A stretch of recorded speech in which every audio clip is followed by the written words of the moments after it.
السلام عليكم، كيف الحال؟ إن شاء الله تكونوا كلكم بخير. اشتقت لكم ورجعت لكم فيديو جديد، بس بعد انقطاع كتير طويل، تقريبا أكتر من 2 سنين قطعت عنكم، وهلأ رجعت لكم. بلشت لكم الفيديو بمقتطفات مع ابني. أيوة، مع ابني. طبعا بهالسنتين اللي أنا قطعت فيها عنكم صار كتير تغيرات بحياتي، كتير كتير شغلات تغيرت بحياتي، وسبحان الله. يعني الحمد لله على كل حال. أكيد في شغلات حلوة، في شغلات ما حلوة، في شغلات تغيرت، وفي شغلات ضلت على حالها. بهذا الفيديو، أو يمكن ما يكفيني هذا الفيديو، هلأ بهذا الفيديو رح أحكي لكم سبب عودتي على القناة، وإن شاء الله بالفيديوهات القادمة رح أحكي لكم سبب انقطاعي، وكمان رح أحكي لكم كتير شغلات. إن شاء الله كمان بالفيديوهات القادمة بحكي لكم التفاصيل أكتر وأكتر، وإيش صار بغيابي بغيابكم يمكن بهالسنتين يلي انقطعت فيها.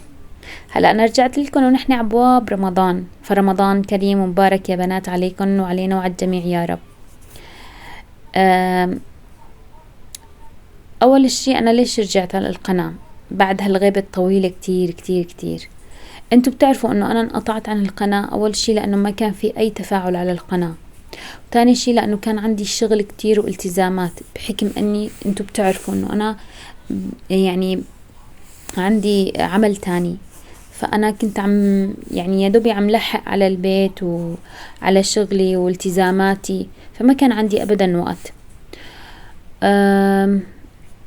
فوقفت عن القناة، وكان في يعني أسباب كتيرة. يعني إذا رجعتوا للفيديوهات السابقة رح تشوفوا إنه أنا ليش وقفت على إني أنزل بالقناة. أما هلأ رجعت لأسباب كتيرة. السبب الأساسي إني حسيت إنه القناة هي مثل صندوق الذكريات. يعني كتير أحيانا بس يلزمني وصفة أنا أكون عملتها قبل ويكون عاجبتهم للأولاد، فبرجع القناة وبشوفها، يعني بشوف الطريقة. وحتى أحيانا اللحظات الحلوة أحيانا بقعد بتفرج على القناة وبتفرج على الفيديوهات السابقة وبتذكر فيها كتير شغلات وبشتاق كتير. يعني حسيت إنه هاي القناة مثل صندوق الذكريات حرفيا، كتير بتذكرني بأشياء حلوة. وحبيت انه كمان اني انا اضل احتفظ بالذكريات، يعني تضل هي صندوق الذكريات، واي شيء اعمله ان شاء الله احتفظ فيه بالقناة، بضل لي كصندوق ذكريات. فحبيت هاي الفكرة كتير. وبما انه انا الحمد لله يعني والدانة من فترة قريبة، فحبيت يكون انه لابني اللي صغنون كمان ذكرى بهالقناة. ابني اللي صغنون صار عمره تقريبا 2.5 شهور، الله يحميه يا رب. فحبيت أنزل على القناة ذكريات، مثلا طهوره بكرة إن شاء الله على العيد، كل الشغلات هيك اللي بنعملها إني أحتفظ فيها بهي القناة، وأنتوا تشاركوني هاي الذكريات بإذن الله. فسبب رجعتي إني أنا حسيت إنه القناة صارت لي مثل صندوق ذكريات، وأنا حبيت أحتفظ بهذا الصندوق، وكمان أزيده ذكريات أكتر وأكتر. أما بالنسبة لغيبتي فأنتوا بتعرفوا سبب غيبتي، واللي ما بيعرفوا فيهم يرجعوا الفيديو الأخير بالقناة ويشوفوا، يعني الفيديو اللي قبل هذا. الشغلات اللي تغيرت بحياتي شغلات كتيرة، فإن شاء الله بكل فيديو رح أحكي لكم شغلة. وفي شغلات ضلت على حالها ما تغيرت أبدا، فإن شاء الله بالفيديوهات القادمة نتشارك كل شي. كمان يا بنات إن شاء الله حابة أنزل معكم تحضيراتي لرمضان، كتير شغلات. أما بالنسبة الأكزيمة الوحيدة اللي ما تغيرت هون، لأني أنا عندي أكزيمة وما عندي كفوف أصلا، فجوزي هو اللي خلط البطاطا. على فكرة عم بعمل طبخة بطاطا خفيفة، فهيك حبيت أشارك جزء من هذا الفيديو، ومنا قلت بشارك هاي الطبخة، ومنا بحكي لكم إيش صار معي، ليش غبت عنكم هاي الفترة الطويلة. يا بنات كمان اللي شجعني إني أرجع على القناة مو بس الذكريات الحلوة، يعني هي السبب الأساسي والكبير، بس كمان عند اللي شفت صبايا اليوتيوبر، يعني على اليوتيوب كيف غيروا كلهم حياتهم. أغلب اليوتيوبر غيروا حياتهم، أغلب اللي طلعوا برا تركيا، اللي راحوا على مصر، اللي راحوا على الجزائر، اللي راحوا على سوريا، اللي راحوا على أربيل، كلهم هدول حسيت إنه حياتهم يعني رجعوا عادوها من الصفر، بلشوا حياة جديدة من الصفر. هلأ هو شي كتير صعب، شي كتير كتير صعب صحيح، بس كمان شي حلو انكم تغيروا، تقدروا تغيروا. انا متأكدة انه كل وحدة من بيناتنا متمنية انه تغير حياتها وتعمل كلها من جديد، يعني تبلش حياة جديدة.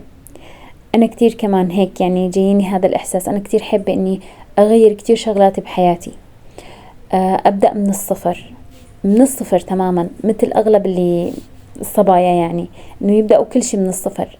تحديدا من اغراض البيت تكون كلياتها يعني ننتقل على بيت جديد يكون فاضي تماما تماما، وانا ابلش اجيب اغراضي كلياتها جديدة من الصفر. طبعا اكيد هذا الشيء صعب، حتى مستحيل يمكن، بس رب العالمين قادر على كل شيء. انا دائما بقول انه رب العالمين رب المعجزات، بسيطة كتير على رب العالمين بمعجزة منه تتغير حياتنا ويصير في معجزة بحياتنا وتتحقق أحلامنا. أكيد لازم نحمد رب العالمين على كل النعم الموجودة بحياتنا، ما ننسى هذا الشي. بس مو غلط أبدا إننا نحلم، صح يا بنات؟ أنا هيك بحس إنه مو غلط نحلم، لازم نحلم ويكون عنا أحلام وهيك شغلات. على فكرة هذا الفيديو كتير يعني صورته من فترة بعيدة، فأول شي كتير ترددت إني أرجع أنزل على القناة وأرجع على القناة. بعدين حسيت حالي إنه أنا كتير رايدة، كتير حابة إنه أرجع أنزل ويكون لي يوميات وأنشغل بشي. أنا من بعد ما ولدت ما انشغلت بشي غير ابني، يعني طول النهار قاعدة وملتهية فيه. هو شوي ورش مثل ما بقولوا، أو إيش بقولوا، ورش يمكن. ما شاء الله عليه ما بيسكت لا ليل ولا نهار، الله يحميه. فأغلب الأحيان صايرة قاعدة بالبيت وما عندي ولا شغلة ولا عملة غير إني أسكته. فيمكن كمان هذا الشي خلاني إني أنا أحاول أطلع من هاي الدائرة، إني أنا أحاول أدور على شي تاني أتسلى فيه، لأني أغلب الأحيان مثل ما قلت لكم قاعدة معه. هون بعد ما تعشينا قمت أسوي كاسة شاي، براد شاي مرتب. أنا ما بقدر بلاش شاي بالليل، يعني عندي الشاي على الفطور والشاي بالليل بالسهرة ما بصير تنقطع أبدا. كتير بحب هيك بالسهرة إني أشرب شاي، وحتى العيلة عندي كلياتها هيك يعني.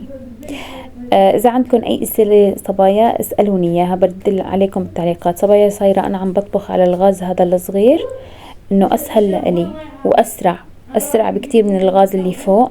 الغاز اللي فوق كتير بارد، وأنا هلأ بحكم إني أنا على طول مشغولة بالصغنون، فهذا الغاز بيكون كتير سريع كتير للقلي، سريع كتير للطبخ، سريع لكل شي، حتى الشاي بدقايق بتكون. أما اللي فوق كتير بعذبني. هون كنت عم بفرجيكم ترتيبات كمان الزرعات يا بنات. الزرعات لهم قصة كتير حلوة. على فكرة زرعتي السابقة ماتت، فهي زرعة جديدة رح أحكي لكم قصة إن شاء الله بفيديوهات جاي. هاي الزرعة حزروا زرعة ايش، انا حطيت لكم كمان لها فيديو باول الفيديو. وهاي التمرات حطيتهم بهذا الصحن وحطيتهم بالبراد، حتى ما يضلوا بالكيس، حتى يضلوا الأولاد ياخدوا منهم. هدول التمرات كان جايبهم زوجي لحتى نجربهم قبل رمضان، إنه نشوف طيبات مو طيبات. ما شاء الله طلع التمر كتير طيب.